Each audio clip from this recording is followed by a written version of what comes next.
तेज मंगल हो, तेज मंगल हो, सारे जग का तेज मंगल हो। तेज शांति रहे, तेज शांति रहे, सारे विश्व में तेज शांति रहे।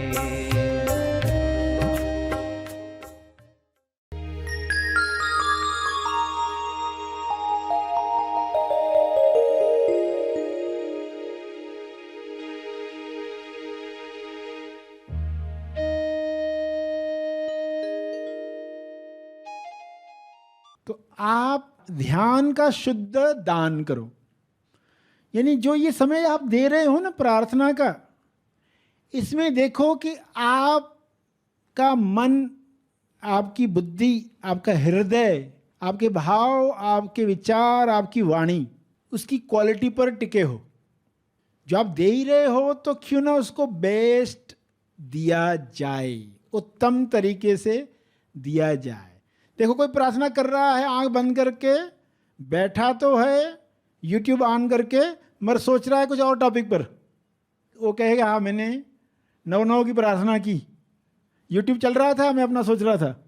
तो ये ध्यान का शुद्ध दान नहीं है, क्योंकि हमें इसको मल्टीप्लाई करवाना है, ये बीज हजारों गुना मल्टीप्लाई हो जाए। तो आप जो कर रहे हो ना, अब ये समय दिया ही है ना, तो ये कुछ मिनट पूरे शुद्धता के साथ, उसमें कोई मिलावट नहीं है, ये है ध्यान का शुद्ध दान। और दिल से करें और क्वालिटी के साथ करें। देखो 2 मिनट भी आप दे रहे हो ना, तो इसको मैं पूरे शुद्धता के साथ डोनेट करने वाला हूं। तो हमारी जिम्मेदारी छोटी सी भी क्यों न महसूस होती हो, मगर पूरी क्वालिटी के साथ आप वो दान करें। समय दान है ये, समय दान जो हर दिन दे रहे हैं। सभी को शुभेच्छा, हैप्पी थॉट्स।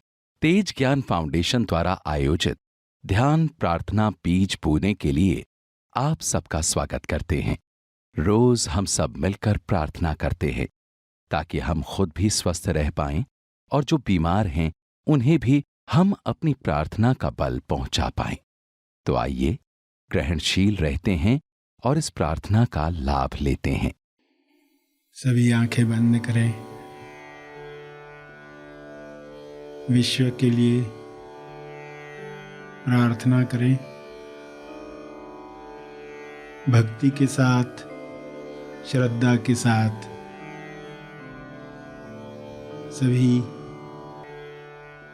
सभी जीवों के लिए किरणें शब्दों में भेजें कि सबको समृद्धि मिले, स्वास्थ्य मिले, ज्ञान मिले, समाधि का अनुभव मिले। सभी इस अनुभव में स्वयं को जानना शुरू करें। जीते जी समाधि का अनुभव आत्म साक्षात्कार के लिए है। सारे मनुष्य यह अनुभव कर पाएं, सभी में स्वयं को जानने की प्यास बढ़े। हे परमात्मा, आपके शुभ्र प्रकाश में हर मनुष्य में स्वयं को जानने की प्यास बढ़ रही है। आपकी कृपा से सभी आपके साथ तालमेल में आ रहे हैं। ईश्वर का अंश ईश्वर के साथ एक होकर स्वयं को जाने और सारे डरों से मुक्त हो जाए।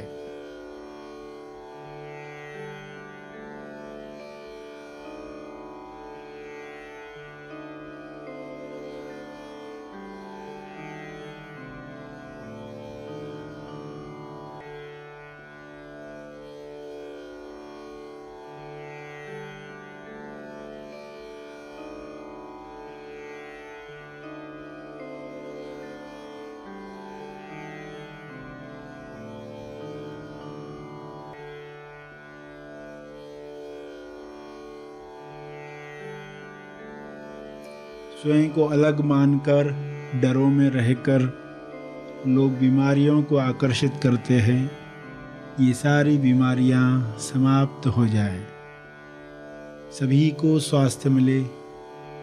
इस स्वास्थ्य में लोग अभिव्यक्ति करें कर्मों के द्वारा, सभी को मदद करके सेवा में रचनात्मक कार्य करके जीवन सहज बनाकर रचनात्मक कार्यों से लोगों का समय बचे और इस बचे हुए समय में लोग पृथ्वी लक्ष्य प्राप्त करें। इस बचे हुए समय में लोग स्वबोध में बैठें,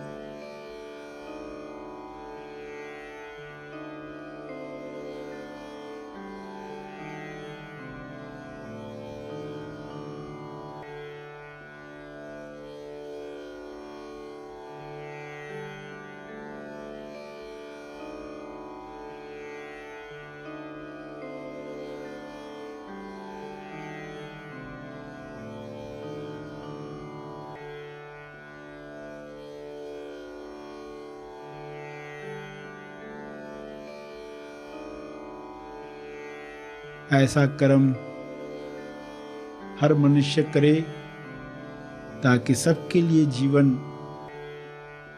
स्वर्ग समान पृथ्वी पर ही निर्माण हो। मरने के बाद लोग स्वर्ग में जाने की कल्पनाएं न करें। जीते जी स्वर्ग में कैसे रहा जाता है, जहाँ संपूर्ण स्वास्थ्य है, संतुष्टि है, जहाँ पर प्रेम आनंद मौन है, भाईचारा है। ऐसा स्वर्ग लोग अंदर भी महसूस करें, बाहर जगत में भी महसूस करें।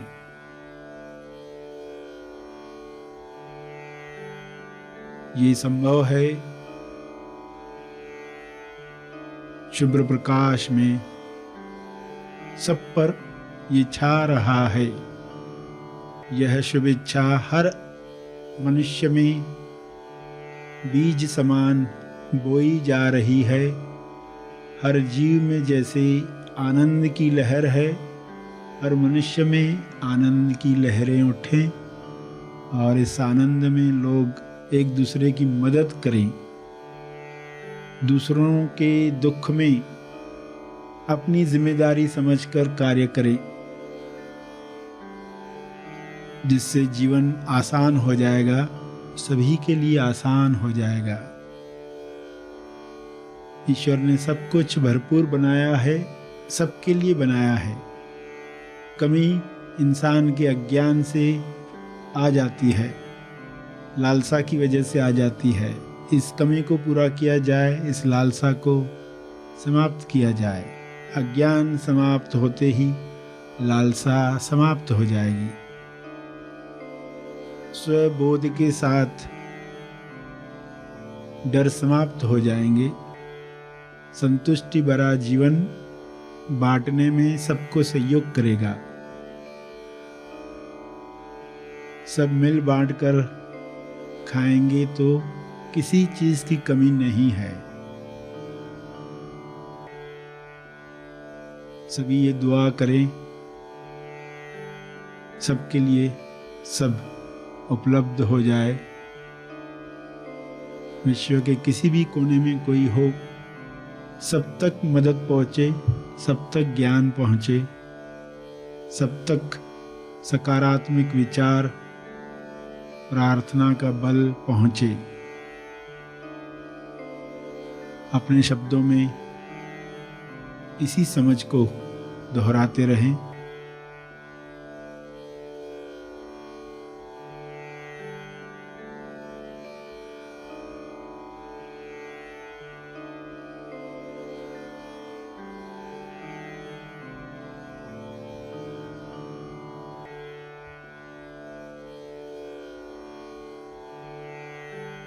भक्ति, कर्म, ज्ञान का उपयोग, तीनों का उपयोग समभाव में करें। पूरे विश्वास के साथ अपने तप का बल जीव कल्याण के लिए अर्पित करें।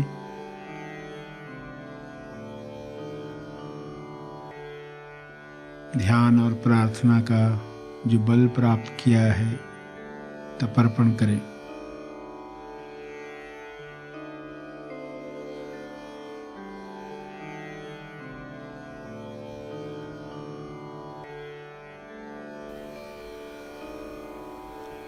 सभी धीरे धीरे आंखें खोलें। आइए सब ग्रहणशील होते हैं एक चेतना संदेश सुनने के लिए।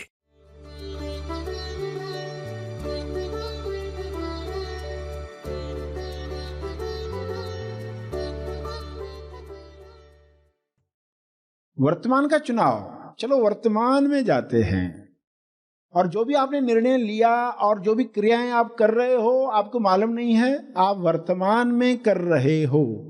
उस वक्त आप वर्तमान में हो। जब आप अहंकार के साथ कर रहे हो आप वर्तमान में नहीं हो। क्योंकि ये सवाल रहते कैसे वर्तमान में रहें, कैसे जाएं, क्या वर्तमान है क्या वर्तमान नहीं है, इनके जवाब मिलने चाहिए ना। कि जब आपका अहंकार समर्पित है तब आप वर्तमान में हो। जब आपका अहंकार समर्पित नहीं है, वो खड़ा है, वो देखना चाहता है वर्तमान को, तब उसका होना ही आपको वर्तमान से निकाल देता है। और ये कैसे हो जाता है उसको चेक करने का कोई उपकरण नहीं है। तो इतनी सूक्ष्म बात आपको समझ में आ रही है और ये कैसे करना है, कैसे निर्णय लेना है, और ये आपके दिन भर की एक्टिविटीज में आता ही है सामने, जहां आपको चुनाव करना पड़ता है। और आप चुनाव वर्तमान का कर रहे हैं। कितनी बार हम कर रहे हैं, जितनी बार हम अनुभव पर जाने का चुनाव करते, जितनी बार हम विचारों को श्वास की तरह देखने का चुनाव करते हैं, कितनी बार हम वर्तमान में जो सीन चल रही है उस पर बिना लेबल लगाए सिर्फ जान रहे हैं, बेबंद साक्षी। तब आप वर्तमान में हैं। चेक करने की जरूरत नहीं है, आप हैं। आप ईश्वर के संग हैं, आप ईश्वर की स्पेस में हैं, आप टाइमलेस हैं। उस वक्त आप टाइम के परे हैं। बिना चेक करके घोषणा कर डालो। सोचने वाला मन कहेगा नहीं मैं पहले सोचूंगा, मैं रिटायरमेंट के बाद सोचूंगा, तब मेरे पास बहुत टाइम होगा समझने के लिए, तब मैं जीऊंगा, तब मैं वर्तमान में जीऊंगा। तो क्या वो वर्तमान में जीता है? क्या वो वर्तमान में नहीं जीता? क्योंकि वर्तमान में आप सोच कर नहीं रह सकते हैं। वर्तमान में रहने के लिए कोशिश नहीं करनी है। बिना कोशिश के जीना और पीना, जीवन को जीना, जीवन को पीना पड़ता है। उसके बारे में सोचना नहीं पड़ता। कोशिश ही उसमें बाधा बन जाती है। तो बिना कोशिश के, यानी ऐसा कार्य करो जिससे आप वर्तमान में आओ। वर्तमान में निर्णय व्रत लेने का है, व्रत लो। क्यों व्रत की प्रथाएं क्यों बनी, उपवास क्यों बनाए गए? वर्तमान में लाने के लिए। भूख भी आपको वर्तमान में लाती है। अगर भूख को देखना आ गया तो आप वर्तमान में आ सकते हैं, क्योंकि भूख वर्तमान में महसूस होती है। और भूख ने आपको वर्तमान की याद दिलाई तो आप भूख को धन्यवाद कहोगे, पेट को धन्यवाद। भूख लगी है, धन्यवाद, क्यों मुझे वर्तमान याद आ गया। तो ये आध्यात्मिक प्रथा थी व्रत के साथ। स्वास्थ्य तो बोनस में मिलता है, स्वास्थ्य बोनस में है। हर व्रत आपको वर्तमान में ले आए, वर्तमान की याद दिलाए, क्योंकि महसूस होता है जो भी आपको वर्तमान में महसूस हो रहा है, श्वास वर्तमान में, भूख वर्तमान में, फीलिंग वर्तमान में, शरीर पर जो जो भी दर्द दुख हैं वर्तमान में, इमोशंस जो हैं वर्तमान में हैं, आप उनको बेबंद साक्षी होकर जब देख रहे हैं तो आप वर्तमान में हैं। वर्तमान के क्षण असली दौलत कैसे हैं, वर्तमान निर्वाण का समानार्थी शब्द कैसा है, अनुभव का समानार्थी शब्द कैसा है, ये सब रहस्य आपके सामने उजागर हो रहे हैं। और बेसिक सफलता से लेकर अंतिम सफलता तक क्या मार्ग है, उसमें मन कब खड़ा हो जाएगा, समर्पण करना नहीं चाहेगा, कैसे उसको समझ देकर समर्पण करवाना है, वर्तमान में प्रवेश करना है, ये सब बातें आपको बताई जा रही थी।